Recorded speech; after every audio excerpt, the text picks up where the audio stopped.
Breaking news, Hurricane Melissa is now a dangerous Category 5 storm with winds at 160 miles an hour, and it's expected to make a direct strike on Jamaica in just a couple of hours. The streets of Jamaica empty this morning as the island braces for what may be the most powerful storm in its history.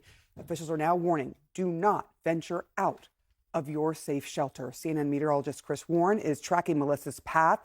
This is a huge storm, but I think one of your biggest concerns is that while the wind speeds are high, it is moving slowly. Give us some sense of what that means. There's so much going on with this. Yes, there is the wind, which will bring catastrophic damage, but the slow movement of this, the wind's part of that. You don't want 160-mile-an-hour winds blowing hours on end, but also it's the rainfall. So we look at this, and there's a lot to see just with this. That well-formed eye right there, the more symmetrical these storms are, the more dangerous they tend to be. It means they're more organized, they're better organized. So you can think of all of this purple as being very, very heavy rain, tropical rain, and that slow movement means it's going to be several hours of rain. But to the wind, we can look at these numbers, Category 5, Category 4, Category 3, so a major hurricane, 3 and above. And you can think of these numbers as words. 5, catastrophic damage. 5, catastrophic damage. This whole time, the slow movement of this, it's going to be raining very, very hard. 4, still catastrophic damage. 3, devastating. That's the word associated with 3. And then 2, extremely dangerous. This is serious business here for Jamaica. Slow-moving storm means rain and rain and rain, hours and hours and hours of rain. And you see the mountain here, the mountains in Jamaica, up several thousand feet, help get more moisture out of what is already a juiced-up environment. And then, not until late on Tuesday. So it's raining now in Jamaica. It's going to get even heavier closer to landfall and will continue to rain overnight tonight and into tomorrow. The catastrophe, not just with winds, but the rain, the flooding, the landslides. And on top of all of that, the storm, this strong, Sarah, pushing a lot of seawater into the island as well, up in some cases around 10 feet above normal high tide.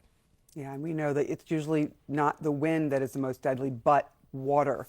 Chris Warren, thank you so much for that update. Joining me now is Jamaica's Minister of Water, Environment and Climate Change, Matthew Samuda. Thank you so much for being here this morning while you're in, the way of danger. What are the conditions that you've been experiencing now where you are? Well, good morning, Sarah, and good morning to your viewers. We've started to experience some rain squalls and some tropical storm force wind gusts, certainly in Kingston and St. Andrew, but not sustained winds just yet. The eye of the storm is currently 104 miles just south of Treasure Beach to the southwest of the island. So we are starting to see some storm-like conditions. We've been experiencing a lot of rain over the past few days, and we expect that to intensify rapidly throughout the course of the day. It's a really dangerous storm. Yeah, we're hearing from meteorologists that there could be up to 40 inches of rain that pounds Jamaica because the storm, while the winds are kicking up so fast, the storm is actually moving slowly. What is your gravest concern? What is it that you are telling residents? So we're telling them to prepare, and in some low-lying flood-prone areas, we have issued evacuation orders because the storm surge is also particularly dangerous. So it's a very dangerous storm because you have a very high storm surge, a lot of rain, very slow forward movement, and 160-mile-an-hour winds. Now that speaks to catastrophe if it does indeed make landfall. Now we are monitoring it very closely. We have opened up over 800 shelters right across the length and breadth of the country. Our national bus service is supporting the Jamaica Defence Force and the ODPEM, or disaster preparedness unit, in mobilizing these evacuations and getting people into shelters as best as possible. We're supporting our hospitals as well for emergency response. Minister, perhaps the worst hurricane to ever hit Jamaica was a Category 4 storm in the 80s. This one is now a Category 5. So many people, there were more than 40 people died in that storm in '88. There were thousands of people who lost their homes. Do you feel that Jamaica is better prepared than in the 80s, even though this is a bigger storm? So we are better prepared even than last year, where we had felt the impacts of Hurricane Beryl. We're certainly better prepared than we would have been in the 80s. We have much stronger housing stock. Our infrastructure is vastly improved from the 1980s, so our electricity grid is far more resilient.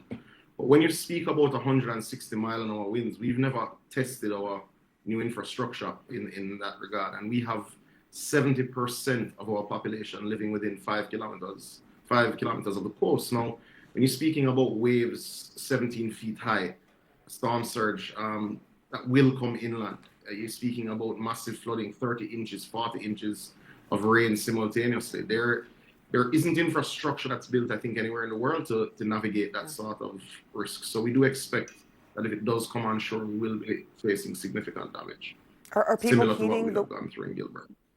Are people heeding the warnings so far as you can tell? I haven't gotten reports of any mass rejection of warnings. There'll always be persons who choose to ride out the storm in their home in the hope of protecting their property. But our words to them would be, heed the warnings. This is serious. It's a devastating storm.